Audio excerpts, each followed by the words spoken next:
वज़ीर ख़ारजा बिलावल भुट्टो जरदारी ने कलअदम तहरीक तालिबान पाकिस्तान से निमटने के लिए हिकमत अमली पर नजरसानी की जरूरत पर जोर दे दिया। दहशतगर्दी के मामले पर अपने नुक्ता नजर का जायजा लेना चाहिए। वाज़े कर दिया, मुल्क दहशतगर्दी की वापसी का मुतहम्मिल नहीं हो सकता। PTI मार्च पिंडी कब पहुंचेगा? चेयरमैन इमरान खान आज तारीख का ऐलान करेंगे। साबिक वज़ीर आज़म का जल्द और शफाफ इलेक्शन के एजेंडे पर सदर मुमलिकत और आर्मी चीफ की मुलाकात का दावा। लाहौर में अपनी मुलाकात की खबरें मुस्तरद कर दी।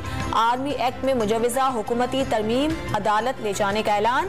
नवाज शरीफ पर मर्जी का आर्मी चीफ लगाने की कोशिशों का इल्जाम दोहरा दिया। नया आर्मी चीफ कौन होगा? बाकायदा मुशावरत पीर से शुरू होगी। अगले हफ्ते नाम भी सामने आ जाएगा। वज़ीर दिफा ख्वाजा आसिफ का ऐलान वाज़े कर दिया। तैनाती 29 नवंबर को मुकर्ररा वक्त पर होगी। तहरीक इंसाफ के रहनुमाओं परवेज खटक, शाह महमूद कुरैशी और फवाद चौधरी से राब्तों की तस्दीक। इमरान खान पर मामला मुतनाज़े बनाने का इल्जाम। लाहौर की इंसदारे मनशियात अदालत में वज़ीर दाखिला राना सनाउल्लाह के खिलाफ केस की समाअत। एक रोज़ा हाजिरी मुआफ़ी की दरख्वास्त मंजूर। मुफ्ती आज़म पाकिस्तान, रईस जामिया दारुल उलूम कराची मुफ्ती रफ़ी उस्मानी तवील अलालत के बाद इंतकाल कर गए। मुफ्ती शफ़ी उस्मानी के बेटे मुफ्ती तकी उस्मानी और मौलाना वली राजी के भाई थे।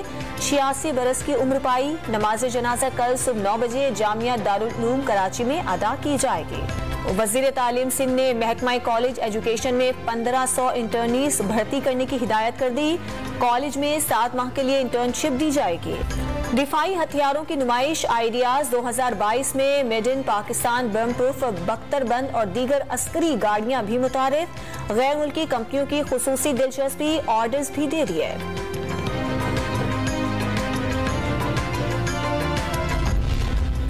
Karachi institute of heart disease का इमरजेंसी रिस्पांस सेंटर इफ्तिताह के बाद से ही गैर फाल 3 महीनों से बंद मशीनों पर मट्टी अट गई।